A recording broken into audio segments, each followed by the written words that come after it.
Dev sir ఈ normal inspector ఎందుకు గుర్తు చేసుకున్నారో? ఇన్స్పెక్టర్ గారు మీతో ఒక చిన్న పని పడింది. తన అవమానానికి ప్రతీకారం తీర్చుకోవడానికి దేవ్ పోలీస్ స్టేషన్ కు ఫోన్ చేసి శివాయ్కు 3rd డిగ్రీ టార్చర్ ఇవ్వడానికి ఇన్స్పెక్టర్ కు లంచం ఇస్తాడు. ఒక్క నిమిషం పాటిల్, ఆ సెల్ నంబర్ 3లో ఉన్న హీరో బట్టలు తీసేయండి. ఈ రోజు అతనిలో ఉన్న వేడిని నేను తీసేస్తాను. సరే దేవ్ సార్, పని అయిపోతుంది.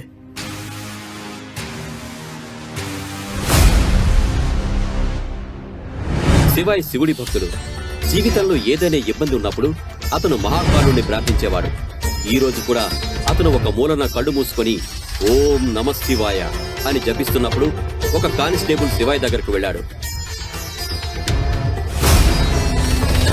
మహాకాలుడిని ఎందుకు విధ్వంసకుడు అంటారో తెలుసా?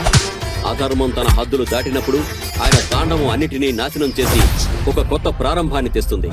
ఇప్పుడు ప్రపంచం మొత్తం శివాయ్ తాండవం చూడబోతోంది.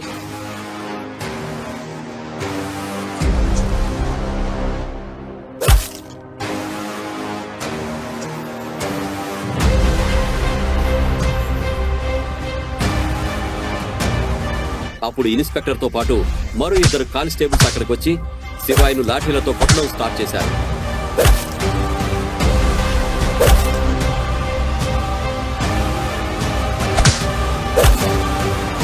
పాటిల్, వీడిని పైకి కట్టేయండి.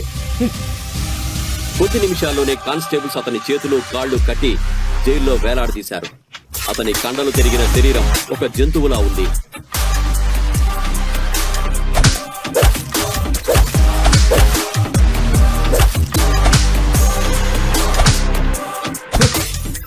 కొట్టు పాటిల్.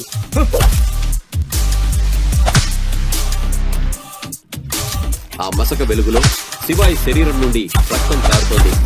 ఎదురుగా ఉన్న ఇన్స్పెక్టర్ తన బ్యాటుతో కొట్టడానికి సిద్ధంగా ఉన్నాడు.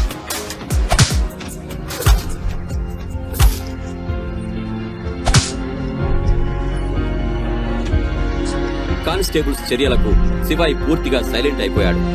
కానీ ఇది ఒక పెద్ద తుఫానుకు వచ్చే ముందు ప్రశాంతతే. సడన్ గా ఆజాద్ నగర్ పోలీస్ స్టేషన్ వాతావరణం వేడెక్కింది. సరిగ్గా అప్పుడే ఒక కారు వచ్చి పోలీస్ స్టేషన్ ముందు ఆగింది.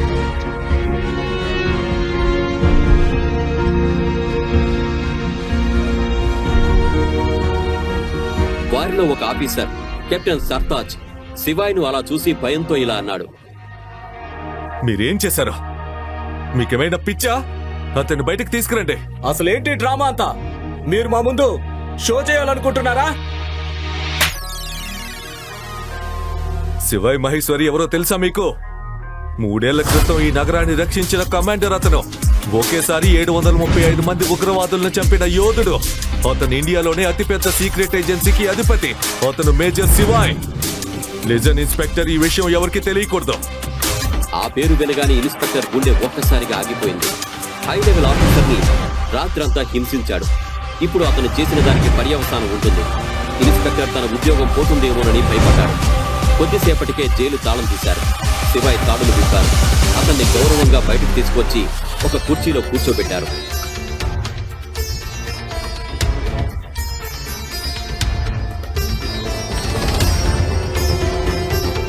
శివాయ్ బట్టలు చిరిగిపోయాయి.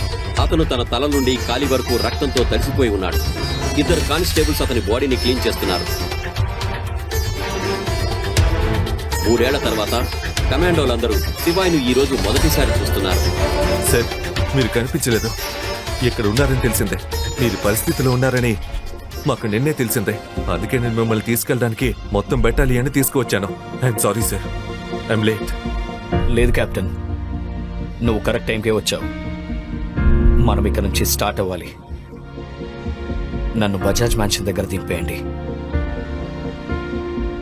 ఇంత జరిగినా శివాయ్ నందిని గురించి ఆలోచిస్తున్నాడు. అతని కళ్ళల్లో నిన్న రాత్రి నందిని అంటించిన నిప్పు ఇంకా మండుతూనే ఉంది. శివాయ్ ఆ మంటను ఆర్పాలి. అది నందినిని కలిసిన తర్వాతే ఆరిపోతుంది.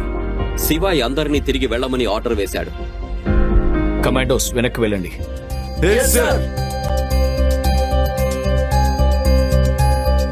శివాయ్ పోలీస్ స్టేషన్ నుంచి బయలుదేరి త్వరగా కారులో కూర్చున్నాడు. కమాండోలందరూ అతని వెనక పరిగెత్తుకుంటూ వచ్చి కారులో కూర్చున్నారు.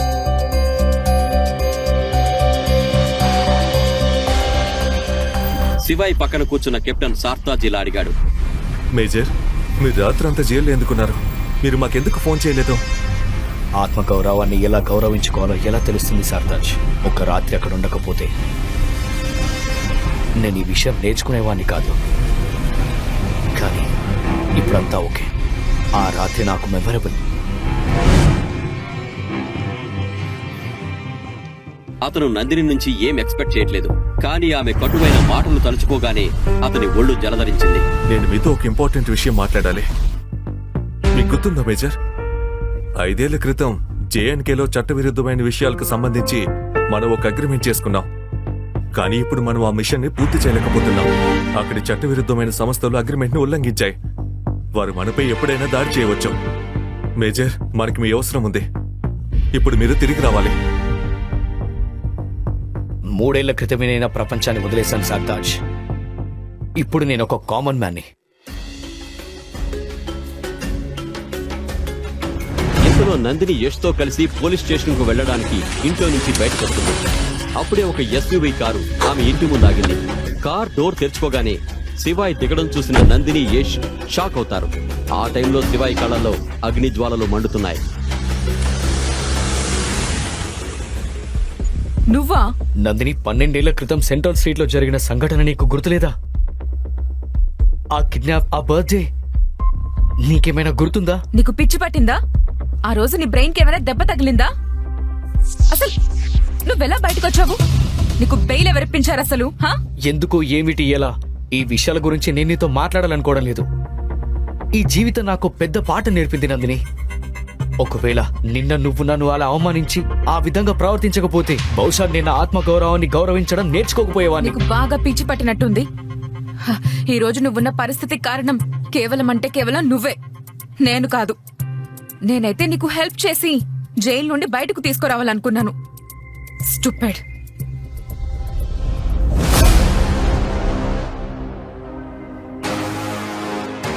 నాకు నీ నుంచి డైవర్స్ కావాలి నందిని. ఎందుకంటే నేను ప్రేమించిన అమ్మాయి నువ్వు కాదు. ఆ మాటలు వినగానే అందరూ షాక్ అయ్యారు. శివాయి నందిని నుండి డివోర్స్ కోరుకుంటున్నాడు. నందిని చాలా కోపంగా దూరం జరుగుతూ, ఏమన్నావు నువ్వు? నువ్వు నాకు డివోర్స్ ఇస్తావా? నా స్థాయి అయితే నీ స్థాయి కన్నా చాలా ఎక్కువ. నీకు అర్థమైందా? అయినా నువ్వు బయటికి ఎలా వచ్చావు? నీకు బెయిల్ ఎవరిచ్చారు? ఇక్కడి వరకు తీసుకొచ్చి ఇంటి దగ్గర వదిలిపెట్టారంటే వాళ్ళు చాలా మంచివాళ్ళు. ఇతను తప్పకుండా వాళ్ళ కాళ్ళు పట్టుకుని ఉంటాడు, లేకపోతే ఇతను జైలు నుంచి బయటకు రాలేడు. నేను నా ఆత్మ గౌరవాన్ని గౌరవించుకోవడం నేర్చుకున్నానని మీకు తెలీదు. నేను మహాదేవుడి కాంతి కిరణం. ఎస్, ఇది కూడా విను. నన్ను నేను గౌరవించకపోతే ఈ లోకం నన్ను ఎలా గౌరవిస్తుంది? నా ప్రతి శ్వాస, ప్రతి పూజ, నా ప్రతి అడుగు ఒక ఉదాహరణ. ఇప్పుడు మీరు చూస్తూ ఉండండి, చాలా సరదాగా ఉంటుంది. ఇదంతా చెప్పడానికి నువ్వెవరసలు? ఇక్కడున్న వాళ్ళందరికీ తెలుసు నీ స్థాయి ఏంటో అని. పెద్దొచ్చాడండి నాకు నమ్మకం గురించి చెప్పడానికి. ఎస్, నేను నా రెస్పెక్ట్ కోల్పోయాను. నీ ముందు, నీ కుటుంబం ముందు, ఈ మొత్తం సిటీ ముందు కూడా. అది నా తప్పు. కానీ నా ప్రేమ నీకు కనిపించలేదు నందిని. నేను నీ కోసం చిన్న చిన్న ప్రయత్నాలు చేసేవాణ్ణి. నీకు ఏమీ కనిపించలేదు నందిని. జనాలతో మాటలు పడ్డం నాకు సరదా అనుకుంటున్నావా? నేను నిన్ను నిజంగా ప్రేమించాను, కానీ నీకది కనిపించలేదు. నీ తల్లి నీకు చూపించింది నీకు కనిపించింది, ఈ నగరం నీకు చూపించింది నీకు కనిపించింది. నువ్వు నా ప్రేమను ఎప్పటికీ అర్థం చేసుకోలేవు నందిని, ఎప్పటికీ. కానీ మహాకాలుడి మీదొట్టు నన్ను నేను మరింత అవమానపరుచుకోవాలనుకోవడం లేదు. శివాయి ఒక్క రోజులోనే చాలా బాధలు పడ్డాడు. అతని మనసులో ఉన్న బాధ అతని గాయాల బాధ కన్నా ఎక్కువగా ఉంది.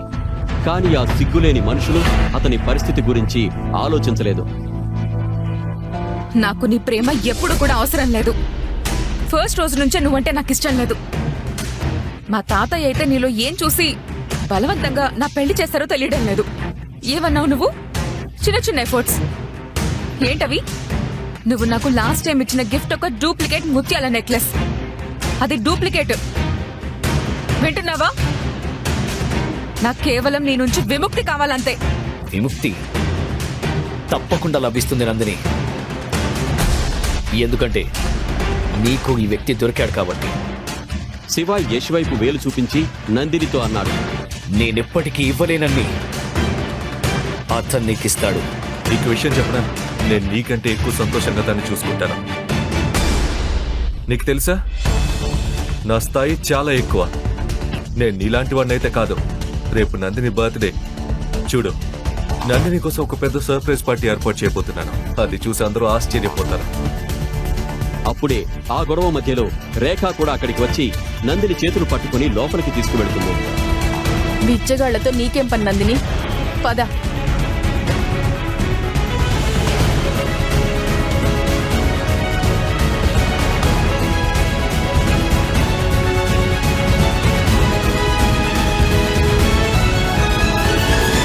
శివ యష్ ఒకరికొకరు ఎదురుగా నిలబడి ఉన్నారు.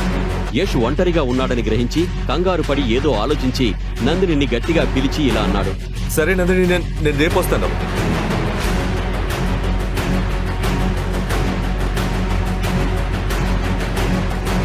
డివోర్స్ కి రెడీగా ఉండు.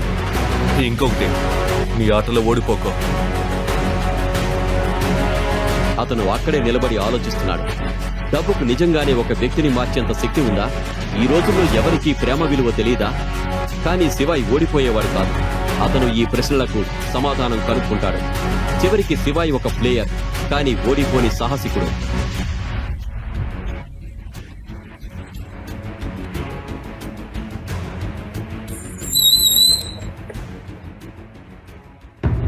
శివాయ్ తన స్కూటర్ను ఒక ఖాళీ సందులో ఆపాడు.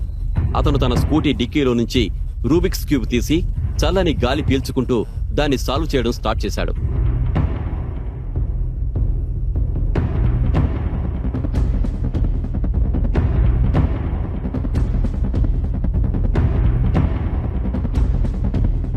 అప్పుడే అతని కళ్ళల్లో ఒక మెరుపు కనిపించింది. అతనికి రూట్ దొరికింది.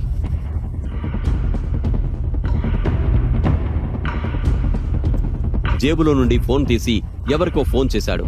అతను ఇండోర్లోని సియాజ్గంజ్లో ఉన్న ఒక 52 అంతస్తుల బిల్డింగ్లో ఉన్న వాళ్లకు కాల్ చేశాడు. అది ప్రపంచంలోని అతిపెద్ద కంపెనీల్లో ఒకటి. దాని పేరు ఇండస్ గ్రూప్. హలో, నేను దినేష్ గారితో మాట్లాడొచ్చా? ఎస్, నేనే మాట్లాడుతున్నాను. శివాయ్ మహేశ్వరి. శివాయ్ పేరు వినగానే అతని కాళ్ల కింద భూమి కంపించింది. అతని నుదుటిపై చెమటలు పడ్డాయి. దినేష్ గారు, మీతో ఒక పనుంది. Sure sir. కానీ సార్, ఇన్ని సంవత్సరాలు మీరు ఎక్కడున్నారు? శివాయ్ గొంతులో మార్పు వచ్చింది. అతను ఒక గంభీరమైన గొంతుతో అన్నాడు, దినేష్ గారు, నాకు మీ హెల్ప్ కావాలి. 12 ఏళ్ల క్రితం ఇండోర్లో సెంట్రల్ స్ట్రీట్లో జరిగిన కిడ్నాప్ ఘటనలో ఉన్న అమ్మాయి బజాజ్ కుటుంబానికి చెందిన నందిని బజాజా లేదా వేరే అమ్మాయి అని మీరు కనుక్కొని చెప్పండి. కనుక్కుంటారు కదా? సార్, 12 ఏళ్ల క్రితం జరిగిన సంఘటన గురించి తెలుసుకోవడం కొంచెం కష్టం. కానీ ఒక విషయం తెలుసుకోవచ్చా? అదేంటంటే, మీకు నందిని బజాజ్ గురించి ఎలా తెలుసు? నేను నందిని బజాజ్కి రేపు డివోర్స్ ఇవ్వబోతున్నాను. అండ్ నేను తిరిగి వచ్చానని అందరికీ చెప్పండి. ఈ ప్రశ్నలకు సమాధానాలు తెలుసుకోవాలంటే నెక్స్ట్ ఎపిసోడ్ వినాల్సిందే. క్రింద ఇచ్చిన లింక్ ని క్లిక్ చేసి పాకెట్ ఎఫ్ఎం యాప్ ని ఇన్స్టాల్ చేసుకోండి. Stay tune to pocket FM.